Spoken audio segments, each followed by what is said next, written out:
Hi అండి. బాగున్నారా? అందరూ బాగున్నారు. మరి హ్యాపీ దసరా శుభాకాంక్షలండి మీ అందరికీ. మీరందరూ ఘనంగా మరి మన తెలంగాణలో పెద్ద పండగైనటువంటి దసరాను మరి ఎంతో సంతోష, ఆనంద ఉత్సవాలతోని జరుపుకున్నాము. మరి ఈ యొక్క పండగ సందర్భంగా ఎన్నో మరి కథలు, కథనాలు మరి అవన్నీ మనకు పురాణాల ద్వారా తెలుసు. కానీ మరి అవన్నీ కూడా మరి ఈ పండగ సందర్భంలో మరి సంతోషాన్ని సంతరించుకున్నవి. మరి అందరు జంబికి పోయినారా అండి?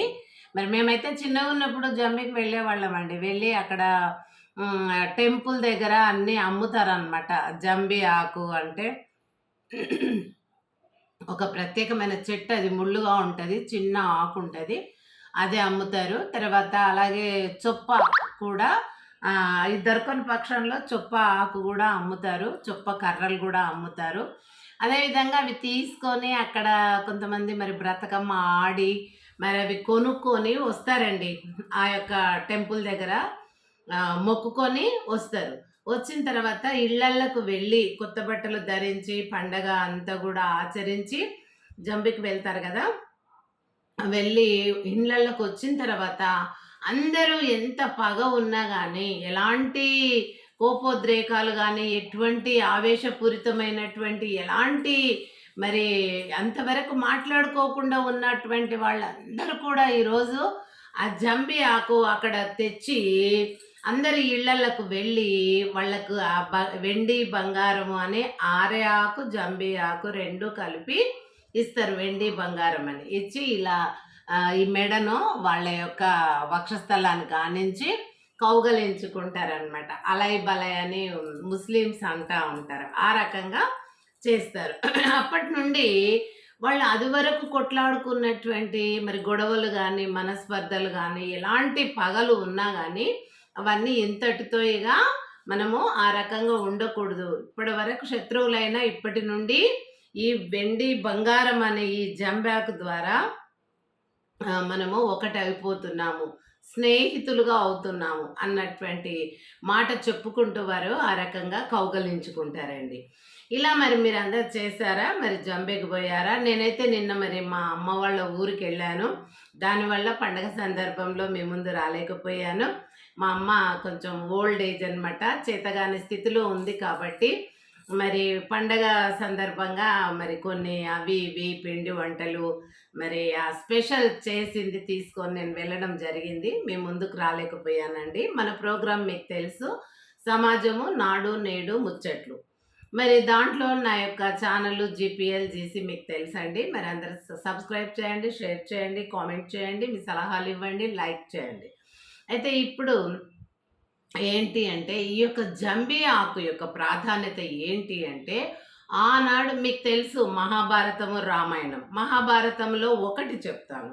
ఏంటి అంటే మహాభారతం లోపల కౌరవ పాండవుల కథ ముఖ్యమైంది. ఈ కౌరవులు అనేవాళ్ళు అన్న కుమారుడు, ధృతరాష్ట్రుని కుమారుడు. ధృతరాష్ట్రుడు పాండు మహారాజు అన్నదమ్ములండి, భీష్ముని కుమారుడు. అయితే ఈ ఇద్దరు కుమారులకు పెద్ద కుమారుడైనటువంటి ధృతరాష్ట్రుడు పుట్టుగుడ్డివాడు, పుట్టుకతోనే గుడ్డివాడు. ఆయనకు 100 మంది కుమారులు, కౌరవులు అంటారు. కురు వంశము అని కూడా అంటారు. అదేవిధంగా రెండవ కుమారుడైనటువంటి పాండు మహారాజుకు 5 మంది కుమారులు, పాండవులు, పంచ పాండవులు. పంచ అంటే ఏంటి? 5. పాంచి అంటాం కదా, పంచ పాండవులు అంటే 5 మంది ఈ యొక్క పాండు మహారాజు కుమారులు అనమాట.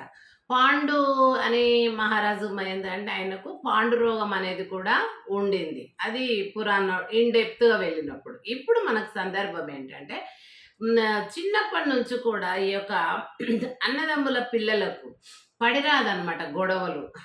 అన్నయ్య పిల్లలు 100 మంది, తమ్ముని పిల్లలు 5.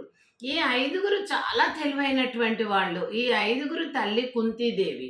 ఆమె ఒక్కొక్క భగవంతునికి ప్రార్థించుకొని ఒక్కొక్క కుమారుణ్ణి కంటది. కాబట్టి ప్రతి దేవుడు ఆమెకు మరి వరం ఇచ్చి కుమారుని ఇచ్చినప్పుడు ఆ కుమారునికి వారిలో ఉన్న శక్తులు, తెలివితేటలు వస్తాయన్నమాట.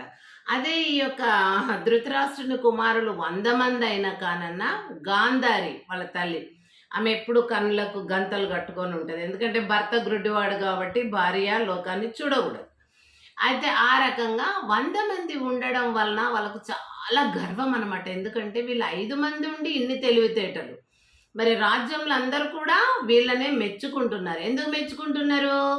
వాళ్ళు నీతి, నిజాయితీ, న్యాయము, తెలివి ఇవన్నీ కూడా వాళ్ళలో చాలా ఉన్నాయి. కాబట్టి వాళ్ళకి ఎవరు వేలెత్తి పేరు పెట్టి చూపించటం లేదు.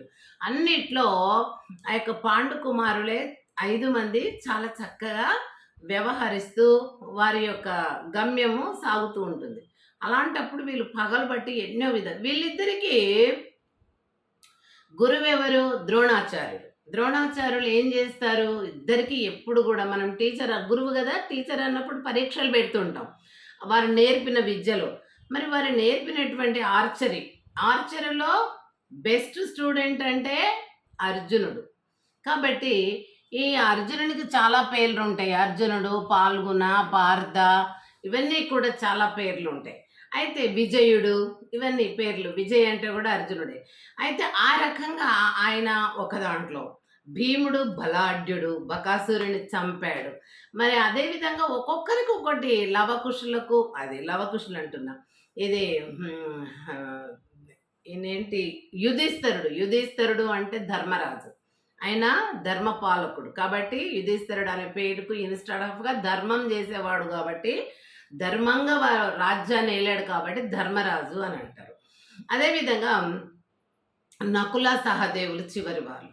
వాళ్ళు ముందు చూపు ఏదైతే జరగబోతుందో అలాంటివన్నీ కూడా ముందుగా తెలుసుకున్నటువంటి వాళ్ళు.